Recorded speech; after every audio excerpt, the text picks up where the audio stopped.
नमस्कार, आयुष मंत्र में आपका स्वागत है। और आज हम जानेंगे आयुर्वेद के एक मूलभूत तत्व जिसको हम बहुत नगण्य समझते हैं, तो उसके बारे में बहुत ध्यान नहीं देते, लेकिन पूरा आयुर्वेद का जो बेस है वो उस पर टिका हुआ है। दैट इज वात, पित्त और कफ। आखिर ये क्या होता है, इसका मतलब क्या होता है, और वाकई वात, पित्त, कफ इस तरह की कोई चीजें होती हैं या ये काल्पनिक बातें हैं। तो इसको तथ्यपूर्वक समझेंगे कि वात, पित्त, कफ क्या है और कैसे हम इससे चिकित्सा में उपयोग करते हैं, और उसको हम जो मॉडर्न टेक्निक है उससे आयुर्वेद, क्योंकि मैंने ये देखा है कि प्रायः बहुत लोग, जितने भी हमारे डॉक्टर्स हैं आयुर्वेद के, वो मैक्सिमम कोशिश करते हैं कि मॉडर्न की प्रैक्टिस करें।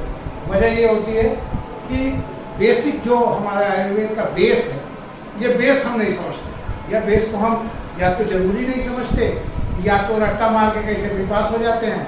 फिर उसके बाद जब हमारा बेस ही कमजोर होता है तो हम आगे की चिकित्सीय उसकी व्यवस्थाएं नहीं करते। तो आज जानते हैं वात, पित्त, कफ के बारे में। सबसे पहले ये जानेंगे कि इन तीनों का, वात, पित्त और कफ का फंडामेंटल फंक्शन क्या क्या होता है, इनका फंडामेंटल फंक्शन क्या क्या होता है। सबसे पहले आते हैं वात। वात किसको रिप्रेजेंट करता है? वात रिप्रेजेंट करता है गति को। ठीक, आपके शरीर में कहीं भी कोई गति हो रही है तो उसका रिप्रेजेंट कौन है? वात है। तो अगर हम इसको ये देखें तो हम ये कह सकते हैं कि वात जो है मूवमेंट ऑफ द बॉडी, कहीं भी कोई मूवमेंट हो रही है, चाहे वो सर्कुलर सिस्टम हो, चाहे हमारा हाथ पैर हो, कहीं भी कोई मूवमेंट होती है, उस मूवमेंट को रिप्रेजेंट कौन करता है? उसको रिप्रेजेंट करता है वात। ठीक, समझ में आया? अभी उसके आगे भी समझाऊंगा। दूसरा आ जाता है पित्त। पित्त माने, इसको जो है पक्ति कहते हैं। पक्ति माने ट्रांसफॉर्मेशन। शरीर में कुछ भी गया तो वो शरीर उसको अपने लायक बनाकर ट्रांसफॉर्मर कर देता है, ट्रांसफरेट कर देता है एनर्जी में।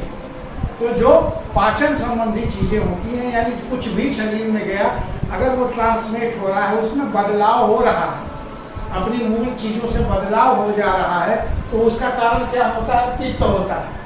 ठीक, पित्त के कारण ही ट्रांसफॉर्मेट होता है बॉडी में। समझ में आया? एकदम नॉर्मल चीजें हैं।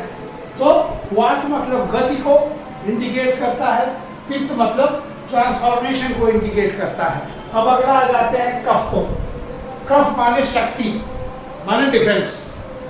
तो कफ किसको करता है? शक्ति को, यानी डिफेंस, इम्यून सिस्टम। तो हमारा जो है कफ जो है वो इम्यून सिस्टम को इंडिकेट करता है, हमारी शक्ति को इंडिकेट करता है। ठीक, यहाँ तक समझ में आया? तो वात किसको आइडेंटिफाई कर रहा है, पित्त किसको आइडेंटिफाई कर रहा है, और कफ किसको आइडेंटिफाई कर रहा है। ये समझ में आ गया? ठीक, कोई इसमें कोई किसी को कोई शक? ठीक है, अब नीचे आ जाते हैं। देखो, अगर हम मॉडर्न से भी आ जाते हैं तो अगर एनाटॉमी पढ़ते हैं तो सबसे लोएस्ट इकाई, जो सबसे छोटी इकाई है हमारी बॉडी की, क्या है? सेल। ठीक, सेल हमारी बॉडी की सबसे लोएस्ट इकाई है। जो कुछ सेल जुड़ के क्या बनते हैं? टिश्यू बनते हैं। ठीक, ये पढ़ाया गया था एनाटॉमी में ना। अब कुछ टिश्यू जो है बनते हैं तो क्या बनते हैं? टिश्यूओं का समूह जो होता है वो ऑर्गन होता है। ठीक, अब ऑर्गन के बाद का जो अगला चीज है दैट इज सिस्टम।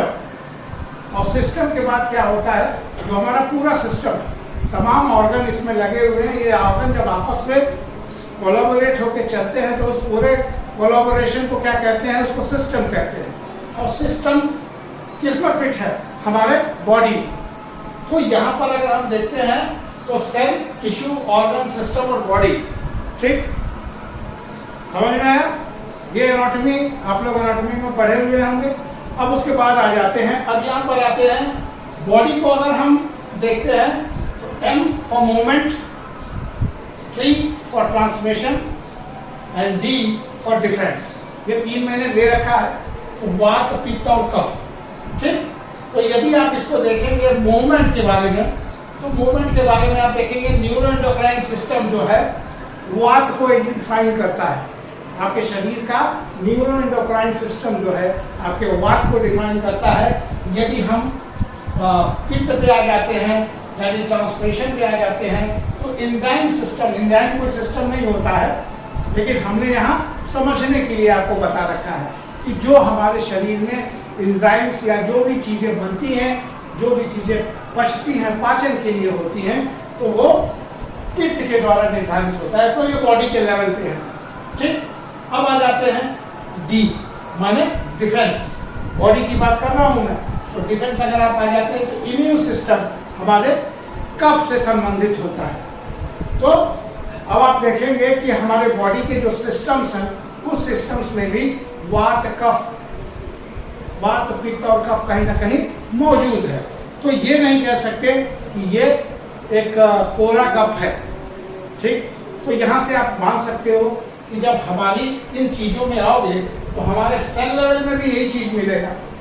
सेल में भी जब मैंने पढ़ाया था, वहां भी मूवमेंट होता है।